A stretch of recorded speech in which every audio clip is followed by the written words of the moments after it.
Good morning every one. ഇന്ന് നമ്മൾ നമ്മുടെ മൊഡ്യൂൾ 3ൻ്റെ ലാസ്റ്റ് സെക്ഷനാണ് നമ്മൾ ചെയ്യുന്നത്. ചെറിയ തെറ്റുണ്ട്. മൊഡ്യൂൾ 3ൻ്റെയാണ് ലാസ്റ്റ് സെക്ഷൻ നമ്മൾ ചെയ്യുന്നത്. ഓക്കെ, സോ ഇതിൻ്റെ അകത്ത് ഇന്ന് നമ്മൾ ചെയ്യാൻ പോകുന്നത് ഒന്ന് mind mapping activity. Mind mapping already എന്താണ് മൈൻഡ് മാപ്പിംഗ് എന്നുള്ള കാര്യം നമ്മൾ നേരത്തെ ക്ലാസ്സിലും ലാബിലുമായിട്ട് കണ്ടിട്ടുണ്ട്. എക്സാമ്പിൾസ് ഒക്കെ ഞാൻ കാണിച്ചു തന്നിട്ടുണ്ട്. പക്ഷെ നിങ്ങൾ ഒരെണ്ണം ഒന്ന് വരയ്ക്കണം. കാരണം എന്താണെന്ന് വെച്ച് കഴിഞ്ഞാൽ ഈ മൈൻഡ് മാപ്പ് വരയ്ക്കാനായിട്ട് പ്രീവിയസ് ക്വസ്റ്റ്യൻ പേപ്പേഴ്സിൽ വന്നിട്ടുണ്ട്. മൈൻഡ് മാപ്പ് അവർ കാണിച്ചിട്ട് അതിനെ ഇൻ്റർപ്രറ്റ് ചെയ്യാൻ എക്സ്പ്ലെയിൻ ചെയ്യാനും വന്നിട്ടുണ്ട്. അതുകൊണ്ട് അത് നമ്മൾ ചെയ്യണം. Okay, so do this in your notebook. Question ഞാനിപ്പോൾ കാണിക്കും. You should do it in your notebook. Okay, forced connections. പിന്നെ ലാസ്റ്റ് 2 ടോപ്പിക്കാണ് forced connections and quantitative reasoning. ഈ ക്വാണ്ടിറ്റേറ്റീവ് റീസണിങ് എന്ന് പറഞ്ഞാൽ നമ്മുടെ ബേസിക് മാത്തമാറ്റിക്സ് ആണ്. Okay, I will show one example of each kind of quantitative reasoning. അപ്പം forced കണക്ഷൻസും quantitative reasoning ആണ് ഇന്നത്തെ ടോപ്പിക്. ഈ ലിങ്കുകൾ ഡിസ്ക്രിപ്ഷൻ ബോക്സിൽ ഉണ്ടാവും. നിങ്ങൾക്കത് കൂടുതൽ മൈൻഡ് മാപ്പിനെ കുറിച്ച് കുറേ എക്സാമ്പിൾസും കാര്യങ്ങളും ഒക്കെയാണ്. അതല്ല നമ്മുടെ ആക്ടിവിറ്റി. നിങ്ങൾക്ക് എക്സാമ്പിൾസ് കാണാൻ വേണ്ടിയിട്ട് ഞാൻ ഈ ലിങ്കുകൾ ഇട്ടിരിക്കുന്നു എന്നുള്ളത് മാത്രമേ ഉള്ളൂ. Okay, your question for the lab activity is draw a mind map to show how to study effectively. Okay, എങ്ങനെയാണ് ഇഫക്റ്റീവായിട്ട് പഠിക്കുക എന്നുള്ളത് കാണിക്കുന്നത്. ഒത്തിരി അങ്ങ് വരയ്ക്കേണ്ട ആവശ്യമില്ല. ഒരു സെൻട്രൽ തീമും ആ സെൻട്രൽ തീം ഇതിൻ്റെ അകത്ത് ഇപ്പം സ്റ്റഡി ഇഫക്റ്റീവ്ലി എന്നുള്ളതാണ്. സ്റ്റഡി ഇഫക്റ്റീവ്ലി, എന്നിട്ട് അതിൽ നിന്ന് 3 or 4 ബ്രാഞ്ചസ്, ആ ഓരോ ബ്രാഞ്ചസിൽ നിന്ന് 1-2 സബ് ബ്രാഞ്ചസ് അത്രയും വരച്ചു കഴിഞ്ഞാൽ നിങ്ങൾക്ക് ഓക്കെ. ആൻഡ് ഒപ്പം മൈൻഡ് മാപ്പ് വരയ്ക്കുമ്പോൾ സ്ട്രെയിറ്റ് ലൈൻസ് ആയിട്ടല്ല നമ്മൾ വരയ്ക്കുന്നത്, എപ്പോഴും കേർവ്ഡ് ലൈൻസ് ആയിട്ടാണ് വരയ്ക്കേണ്ടത്. ഓക്കെ, ആൻഡ് കളേഴ്സ് ഉണ്ടെങ്കിൽ ഓരോ ബ്രാഞ്ചിന് ഡിഫറെൻറ്റ് കളേഴ്സ് കൊടുത്ത് ചെയ്യാൻ നമുക്ക് പറ്റും. പിന്നെ സിമ്പിൾസ്, ഓക്കെ, സ്റ്റോപ്പ് അല്ലെങ്കിൽ റിവൈസ്, ഒരു ബുക്കിന്റെ സിമ്പിൾ സ്റ്റോപ്പ് കൈ കാണിക്കും, അങ്ങനെ എന്തെങ്കിലും ഒരു സിമ്പിൾ വരയ്ക്കാൻ പറ്റുമെങ്കിൽ that is also very good. Okay, so draw a mind map to show how to study effectively and draw a mind map on physical health and hygiene. Okay, ഈ 2 എണ്ണം നിങ്ങൾ നിങ്ങളുടെ ലാബ് ബുക്കിൽ വരച്ച് നോക്കുക. There are no rules. Okay, general ആയിട്ടുള്ള ഈ rules മാത്രമേ ഉള്ളൂ. Nobody can say that your mind map is correct or wrong. Okay, നിങ്ങൾ എഴുതുന്ന കാര്യങ്ങൾ കറക്റ്റ് ആയിരിക്കണം. ഇപ്പോൾ ഫിസിക്കൽ ഹെൽത്തിനെ കുറിച്ച് എഴുതുമ്പോൾ അവിടെ ശരീരം, അതായത് ബോഡിയുടെ ഹെൽത്തിനെ കുറിച്ച്, മെന്റൽ ഹെൽത്ത് അല്ല അവിടെ വരുന്നത്. അങ്ങനത്തെ കാര്യങ്ങൾ മാത്രം ശ്രദ്ധിച്ചാൽ മതി. Okay, now forced connections. Forced connections എന്ന് വെച്ച് കഴിഞ്ഞാൽ സാധാരണ ഗതിയിൽ ഒരു പ്രോബ്ലം സോൾവ് ചെയ്യാനായിട്ട് നമ്മൾ ഒരേ ഗ്രൂപ്പിലുള്ള ആൾക്കാരെ ആയിരിക്കും. ഓക്കെ, അപ്പോൾ ഇവിടെ എഞ്ചിനീയർ, നമുക്കൊരു സോഫ്റ്റ്വെയർ പ്രോഗ്രാമാണ് ക്രിയേറ്റ് ചെയ്യേണ്ടതെങ്കിൽ കമ്പ്യൂട്ടർ എഞ്ചിനീയേഴ്സ് അല്ലെങ്കിൽ IT എഞ്ചിനീയേഴ്സിനെ ആയിരിക്കും നമ്മൾ അതിന് വേണ്ടിയിട്ട് അലോട്ട് ചെയ്യുന്നത്. ഇവരെല്ലാവരും ഒരേ ബാക്ക്ഗ്രൗണ്ടിൽ നിന്ന് വരുന്നത് കാരണം അവരുടെ ചിന്താഗതി സിമിലർ ആയിരിക്കും. അപ്പം ഇറ്റ് ഇസ് പോസിബിൾ ദാറ്റ് പുതിയ പ്രോബ്ലംസ് ഒക്കെ കിട്ടുമ്പോൾ ഒരേ ഐഡിയ, ഒരു സ്ട്രീം മാത്രമേ നോക്കുന്നുള്ളൂ, വേറെ ഒരു ആംഗിളിൽ നിന്ന് പ്രോബ്ലംസ് ടാക്കിൾ ചെയ്യുന്നില്ല. അത് വരാതിരിക്കാൻ വേണ്ടിയിട്ടുള്ള ഒരു മെത്തേഡാണ് ഫോഴ്സ്ഡ് കണക്ഷൻ എന്ന് പറയുന്നത്. ഓക്കെ, ആൻഡ് ഈ ഫോഴ്സ്ഡ് കണക്ഷൻ എന്ന് പറയുന്നത് റാൻഡം ആയിട്ട് ഓബ്ജക്ട്സിനെ നമുക്ക് പിക്ക് ചെയ്യാം, അല്ലെങ്കിൽ വേറെ ഏതെങ്കിലും ഏരിയയിലുള്ള ഏതെങ്കിലും ഒരു ഐഡിയ നമുക്ക് പിക്ക് ചെയ്യാം. എന്നിട്ട് നമ്മുടെ ഈ പ്രോബ്ലത്തിലേക്ക് അതിനെ കൊണ്ടുവരാനായിട്ട് പറ്റുന്നുണ്ടോ എന്നാണ് നോക്കുന്നത്. അപ്പോൾ forcing ourselves to think differently. Okay, ഇനി ഈ ഫോഴ്സ്ഡ് കണക്ഷൻ ചെയ്യുമ്പം എപ്പോഴും ഒരു പ്രോപ്പർ വർക്കബിൾ സൊല്യൂഷൻ കിട്ടണമെന്നില്ല. But it will help us to think differently എന്നുള്ളത് മാത്രമേ ഉള്ളൂ. Okay, what are the steps for forced connection exercise? Okay, ഇപ്പം നമുക്ക് ഓൾറെഡി ഒരു പ്രോബ്ലം ഉണ്ട്. ആ പ്രോബ്ലം വെൽ ഡിഫൈൻഡ് ആയിരിക്കും. So we have a defined problem. എന്നിട്ട് നമുക്കൊരു വേർഡ് അല്ലെങ്കിൽ പിക്ചർ അല്ലെങ്കിൽ ഓബ്ജക്റ്റ്, അങ്ങനെ എന്തെങ്കിലും കുറെ ചുമ്മാ റാൻഡം ആയിട്ടുള്ള കുറെ സാധനങ്ങളുണ്ട്. ആ ഡേറ്റാബേസിൽ നമ്മൾ ഒരെണ്ണത്തിനെ റാൻഡം ആയിട്ട് പിക്ക് ചെയ്യും. It can be A word, it can be an object, it can be a picture, it can be anything other than what is part of our problem. Okay, എന്നിട്ട് അതിനെ ഒന്ന് റാൻഡം ആയിട്ട് പിക്ക് ചെയ്ത്, അതാണ് നമ്മുടെ സ്റ്റിമുലസ്. എന്നിട്ട് അതിൻ്റെ ഫീച്ചേഴ്സ് ലിസ്റ്റ് ചെയ്ത് അതിൻ്റെ ഫങ്ഷനും പർപ്പസും ഒക്കെ ലിസ്റ്റ് ചെയ്തിട്ട് അതിൻ്റെ ഫീച്ചേഴ്സും പർപ്പസും ആയിട്ട് നമുക്ക് നമ്മുടെ പ്രോബ്ലത്തിനെ ഏതെങ്കിലും രീതിയിൽ ലിങ്ക് ചെയ്യാൻ പറ്റുന്നുണ്ടോ, അസോസിയേറ്റ് ചെയ്യാൻ പറ്റുന്നുണ്ടോ എന്നാണ് നമ്മൾ നോക്കുന്നത്. ഓക്കെ, എന്നിട്ട് we are forcing that random word or object to have a relationship with our problem, and then we are trying to look for new solutions.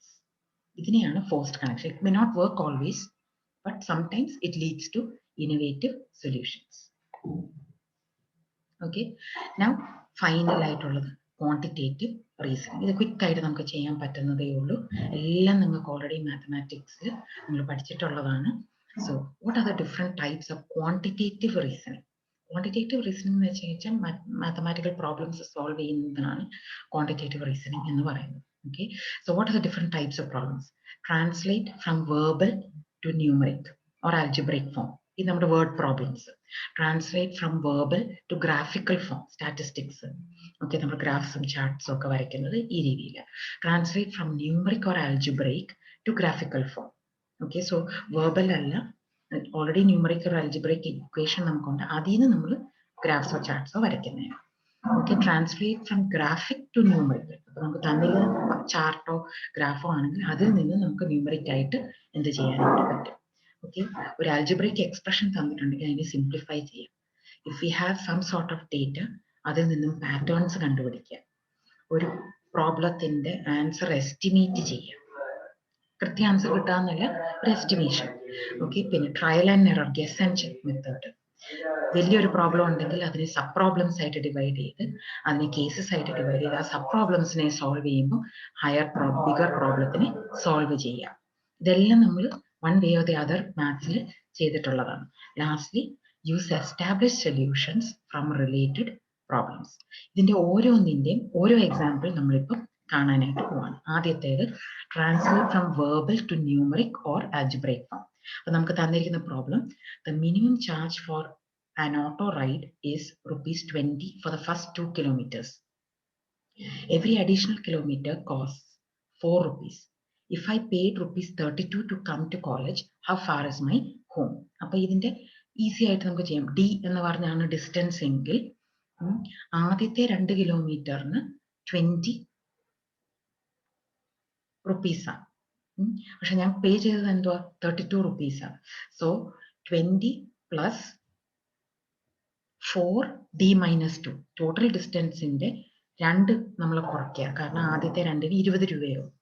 അതിന്റെ ബാക്കി ഡിസ്റ്റൻസ് 4 രൂപയാണുള്ളത്. So 20 plus 4D-2 = 32. ഇത് solve ചെയ്ത് കഴിഞ്ഞാൽ നമുക്ക് distance എത്രയാണ് എന്ന് കിട്ടും. Okay, next is translate from verbal to graphical form. Okay, അപ്പോൾ ഗ്രാഫ് ആക്കുക. In a quiz, Anand has 50 points more than Bimal. Okay, അപ്പം ഇതിനകത്ത് നോക്കിക്കേ, വരച്ചിരിക്കുന്നത് ബിമൽ എത്രയാണെന്ന് പറഞ്ഞിട്ടില്ല, അതുകൊണ്ട് അതൊരു റാൻഡം നമ്പർ എടുത്തു. എന്നിട്ട് അതിൽ നിന്ന് +50 ആണ് ബിമലിന്, 30 ആണെങ്കിൽ +50 80 ആണ് അനന്തിന്. Chinmay has 60 points less than Anand. So ആനന്ദിന് 80 ഉണ്ട്, അതിന്റെ 60 points ലെസ് എന്ന് പറയുമ്പോൾ ചിന്മയ്ക്ക് 20 ഉള്ളൂ. Okay, what is the difference? Sorry, and Dharani is 20 points ahead of Chinmay. ചിന്മയ്ക്ക് 20, അതിനും +20 ആണ് ധരണിക്കുള്ളത്. സോ 40. ചോദ്യം എന്തുവാ, what is the difference in points between Bimal and Dharani? അപ്പൊ ബിമൽ ഇതാണ് 30 ആണ്, ധരണി 40 ആണ്. അപ്പൊ ഡിഫറൻസ് ഇൻ ദ പോയിന്റ്സ് എത്രയാ? 10. 14, 30, 10. ഓക്കെ, ഇത് കണ്ടുപിടിക്കാൻ ശരിക്കും നമുക്ക് ബിമലിന്റെ വാല്യൂ അറിയത്തില്ല, അതിനെ എക്സ് എന്ന് നമ്മൾ കൂട്ടിയിട്ടാണ് ബാക്കിയെല്ലാം നമ്മൾ ചെയ്തിരിക്കുന്നത്. Next is translate from numeric or algebraic to graphical form. തന്നിരിക്കുന്നത് which are the points of intersection of the 2 circles x² + y² = 9 and x-2² + y-1² = 4. Okay, അപ്പൊ ഇവിടെ ചെയ്തിരിക്കുന്ന ഇത്രയേ ഉള്ളൂ. ഈ ഫസ്റ്റ് സർക്കിൾ ഇസ് 9 എന്ന് പറയുന്നത് എന്തുവാ, 6 ആണ്. Okay, and because it is x² + y², അതിന്റെ അർത്ഥം സെന്ററിൽ തന്നെയാണ്, 0, 0 തന്നെയാണ് അതിന്റെ centre. So diameter is 9 and the center is 0, 0. അതാണ് ഈ first circle. Second circle x minus 2. So center is no longer 0, 0. Shift ചെയ്തിട്ടുണ്ട്. 2, 1 ആണ് നമ്മുടെ സെന്റർ എന്ന് പറയുന്നത്. ഓക്കെ, എക്സിൽ 2, ഇതിൽ 1. സോ 2, 1 ആണ് centre and 4 is the diameter. So 2 centimetre കൊണ്ടുള്ള സർക്കിൾ വരച്ചു. And the question was, what are the intersection points? So ഈ പോയിന്റും ഈ പോയിന്റും intersection points. അത് കണ്ടുപിടിക്കുന്നത് ഗ്രാഫിക്കലായിട്ട് ന്യൂമറിക് ഡേറ്റയെ ഗ്രാഫിക്കലായിട്ട് റെപ്രസെന്റ് ചെയ്തിട്ട് നമ്മൾ സൊല്യൂഷൻ കണ്ടെത്തുന്നു. Okay, now translate from graphic to numeric or algebraic. അപ്പോൾ തന്നിരിക്കുന്നത് ഈ പൈ ചാർട്ട്. ഇതിൽ നിന്ന് നമ്മുടെ ആൻസർ കണ്ടെത്തുക എന്നുള്ളതാണ് ചോദ്യം. So our college authority thinks about starting a new college bus route. A survey has been conducted among the students living along the proposed route. Okay, അപ്പോൾ പുതിയൊരു ബസ് ഇടാനായിട്ട് ആലോചിക്കുന്നുണ്ട്. അതിന്റെ റൂട്ടും പ്രപ്പോസ് ചെയ്തിട്ടുണ്ട്.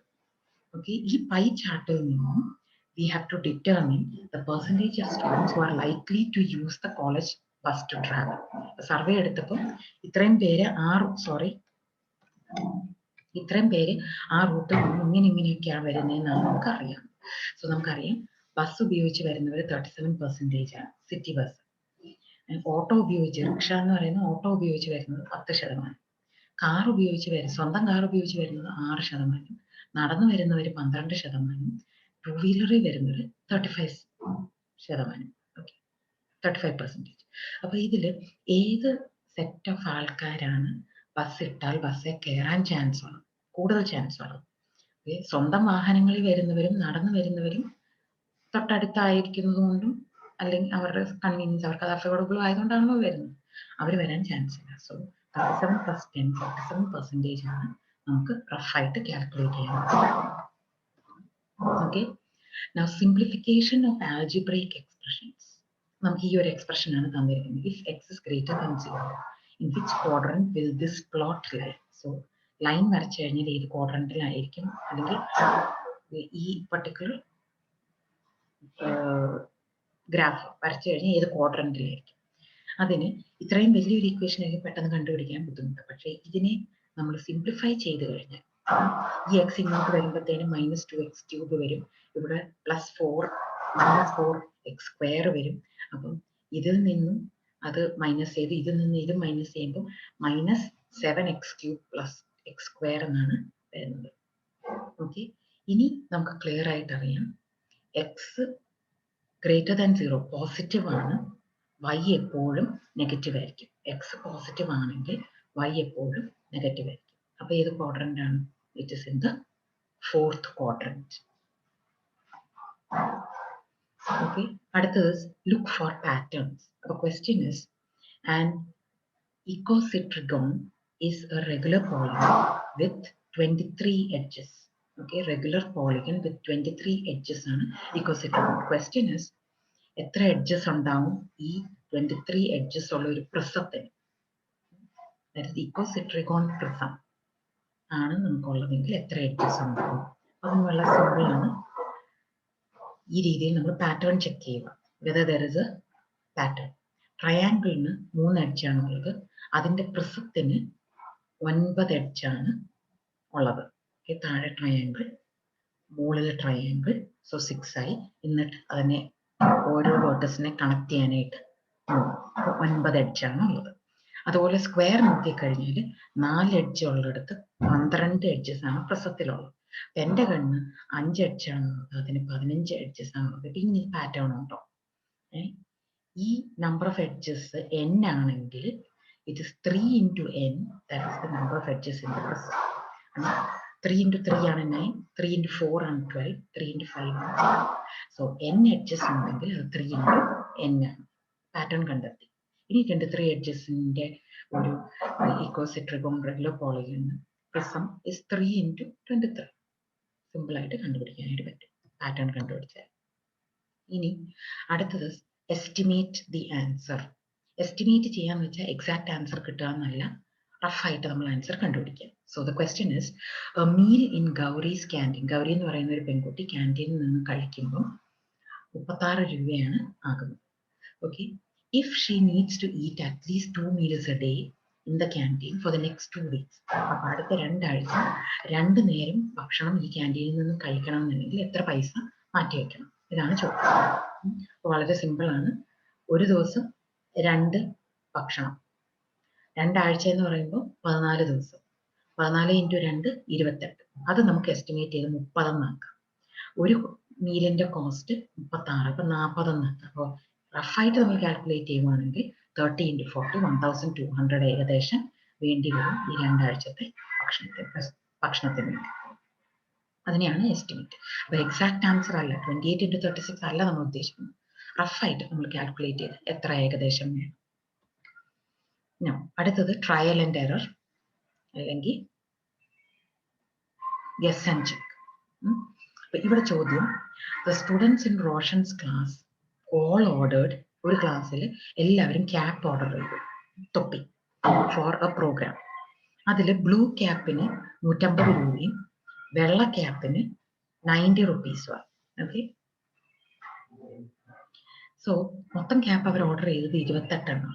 ചോദ്യം, എത്ര എണ്ണം ബ്ലൂ ആയിരുന്നു, എത്ര എണ്ണം വെള്ളയായിരുന്നു?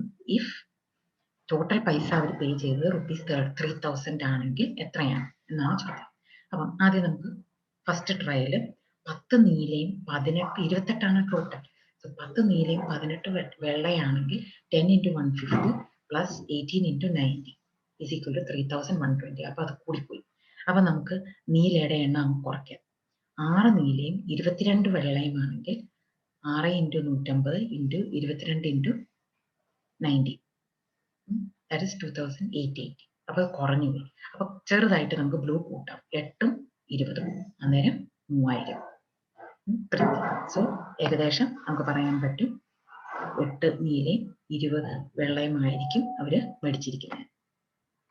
Okay, divide into cases or sub problems.